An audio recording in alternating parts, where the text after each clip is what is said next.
Hello and welcome, ladies and gentlemen. You're watching Canal Algérie Midnight News, and these are the headlines. At the invitation of the President of the Republic, Hamidji Tebboune, General Abdulrahman Tiani, President of the Republic of Niger, is paying a fraternal visit to Algeria starting this Sunday.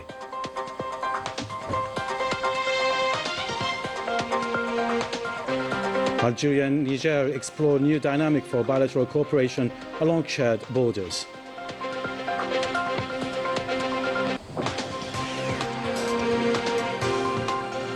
And the President of the Republic affirms Algeria's unwavering support for resolving conflicts on the African continent in an address to participants in a session discussing the African Union Peace and Security Council report.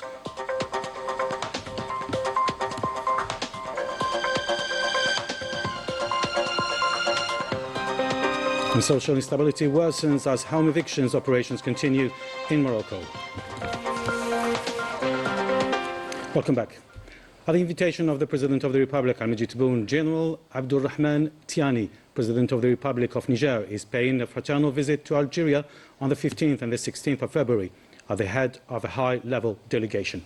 This visit is intended to strengthen the bonds of fraternity, cooperation and good neighbourliness between the two brotherly countries within the framework of a renewed momentum aimed at making the most of their respective capacities and potential for the Algerian and Nigerian people. The visit will also provide an opportunity to review political issues relating to the African continent in general and to the Sahel region in particular.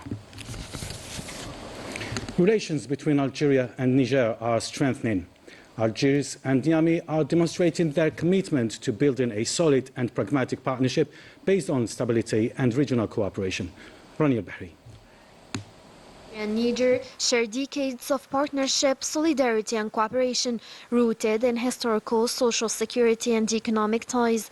The two neighbors, connected by a 950-kilometer border, maintain dynamic relations based on mutual trust, respect, shared destiny and common regional challenges, including combating terrorism, managing migration and developing desert regions.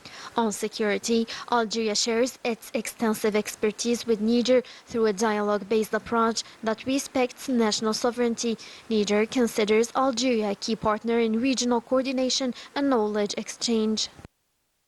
Et il y a une offre algérienne qui est relativement inédite pour le Niger et qui est à son avantage. Algeria has made a unique offer to Niger regarding oil exploitation, which includes not only the development projects but also the training of thousands of Nigerians in petroleum professions.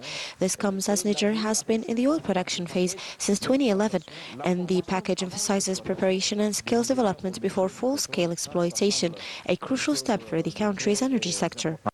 The Trans-Saharan Gas Pipeline project further reinforces economic cooperation between Algeria, Niger and Nigeria, underscoring Algeria's strategic role in Africa's energy landscape. The recent visit of Niger's President Abdulrahman Tiani to Algeria marked a new chapter in sustainable partnership and solidarity, strengthening mutual trust and long-term collaboration. Representing the President of the Republic, Prime Minister Sefi Riyeb took part in the 39th Summit of Head of State and Government of the African Union in Addis Ababa. The summit was held under the theme ensuring the sustainable availability and safe water and sanitation system to achieve the goals of Agenda 2063. In an address to participants during a session devoted to examining the reports of the African Union Peace and Security Council on the state of peace and security across the continent, delivered on his behalf by Prime Minister, the President of the Republic reaffirmed Algeria's unwavering support in addressing conflicts in Africa. Najah. Addressing Africa's most pressing challenges and the need to strengthen its global position in a rapidly changing world. The summit highlighted Algeria's leading role within the African Union and its steadfast support for the African interests. Speaking on behalf of the President of the Republic, Abdelmajid Tebboune, the Prime Minister, Sefi Riyeb, emphasized Algeria's unwavering commitment to peace and security across the continent and its firm rejection of all forms of illegal external interference. Algeria emphasizes respect for the sovereignty of the countries concerned and supports their national capacities to assert state authority and protect their borders and populations. In brotherly Libya, we reaffirm our steadfast support for the Libyan-led political process and for the Qatari and the UN efforts to bring rival parties together, organize free and transparent elections, and ensure the immediate and complete withdrawal of all foreign forces and mercenaries, safeguarding Libya's unity and sovereignty. In Sudan, we call from this forum for an immediate ceasefire and the launch of a sovereign, inclusive national dialogue. Algeria is also closely monitoring the ongoing tensions in the Horn of Africa, stressing the need to respect state sovereignty, territorial integrity, and the peaceful resolution of disputes. Speaking before the African Union's Committee of 10 on Security Council reform, the President highlighted how rising conflicts, escalating disputes, and institutional weaknesses have weakened the UN system, resulting in an unprecedented decline in peace and stability across the continent. I call on all African brothers and sisters to intensify and mobilize the necessary efforts so that the upcoming negotiations are based on the 2015 framework, which serves as a reference document reflecting the positions and proposals of nearly 120 UN member states, including the unified African stance. We must also counter any attempts to undermine, obstruct, or weaken the reform process and to divide its supporters. We need to continue unifying our ranks and our voice on the international stage, respecting African Union decisions and remaining loyal to the African group, particularly by refraining from joining other interest blocs so that we speak with one voice until the demands of the unified African position are met. Regarding the reform of the African Union institutions, the President called for continuing the process with a new, more effective approach based on a clear vision and practical implementation. We're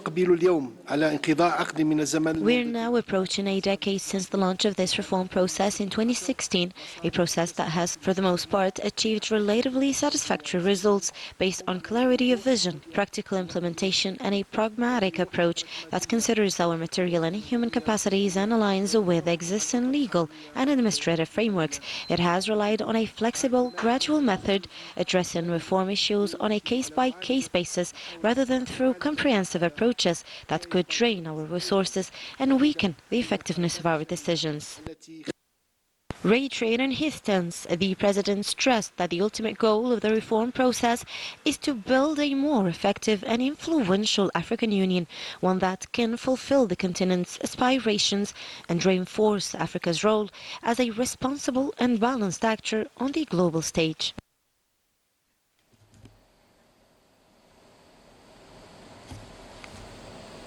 And in another message addressed to the G20 summit read by the Prime Minister, the President of the Republic affirmed that the progress achieved within the G20 under the rotating presidency of South Africa constitutes an important step forward, one that reflects positively on our continent and strengthens our determination to enhance joint action in spirit of responsibility and African solidarity, stressing that this approach is essential to consolidating our continent's standing on the international stage. We'll listen. At the start of my speech, I want to congratulate Your Excellency, Mr. President, on South Africa's successful G20 presidency and on holding the summit for the first time in Africa. I also commend your country's efforts to ensure Africa's voice is heard in the G20 and to protect the interests of developing countries, especially in Africa. South Africa worked tirelessly to promote our continent's development priorities, including faster and inclusive economic growth. Your leadership in the G20 is an important step for Africa and inspires us to strengthen our joint work with African responsibility and solidarity. For their part, the African leaders also highlighted the urgent need to transform the continent's vision into strong, resilient institutions and concrete actions that promote sovereign and inclusive development, while Algeria urged greater African cooperation to ensure lasting stability. During the opening session, regional and international organizations underscored Africa's pivotal role in global affairs and the future strategic partnerships with the continent. They issued an urgent call to reform the global financial system to ensure the African nations can access funding to tackle climate challenges and secure water resources, a key strategic priority that Algeria vigorously championed at the summit. Africa's strategic priorities highlighted in the opening statements reflect Algeria's vision, reinforcing continental solidarity, favoring internal solutions over external interference, and supporting liberation causes, measures that push the continent from crisis management towards sustainable stability and peace. Algeria is the cornerstone of the African Union, consistently playing a leading role in the success of its initiatives, with extensive experience in facilitating negotiations and supporting African countries, particularly in West and North Africa. Algeria has been instrumental in conflict resolution across the continent. A leading voice for African autonomy and global economic reform, Algeria consistently stresses the urgent need to secure fair financing, technology transfer, and the integration of security with development, while actively backing conflict resolution efforts across the continent. In fact, Algeria's role in African affairs, and particularly at this summit, has been clear and consistent. Speaking as someone from Sudan, where we live amid war and stalled initiatives, Algeria stands out as one of the few countries that has stepped forward, using its weight to address the Sudanese crisis, uphold legitimacy, support the Sudanese nation, and defend human rights. As the leading country in North Africa for peace and security initiatives, Algeria is also the continent's strongest supporter of dialogue and mediation efforts, positioning it to play central and influential role in Africa's current affairs. Africa's strategic priorities, highlighted in the opening statements, reflect Algeria's vision, reinforcing continental solidarity, favoring internal solutions over external interference, and supporting liberation causes, measures that push the continent from crisis management towards sustainable stability and peace. The Abdel Latif Rahal International Conference Center hosted this Saturday an international seminar on international arbitration, bringing together legal experts, economic stakeholders and government officials. The seminar aims to strengthen legal safeguards of investors and to promote a secure transparent investment climate in Algeria. The 13th February marked the anniversary of the colonial France's first nuclear test in the south of Algeria, whose radioactive legacy still affects the region. Decades later, Algeria has mobilized its experts and institutions to launch its first partial decontamination operation, notably at the Eker in Tamanrasset. Najahtiya with the details.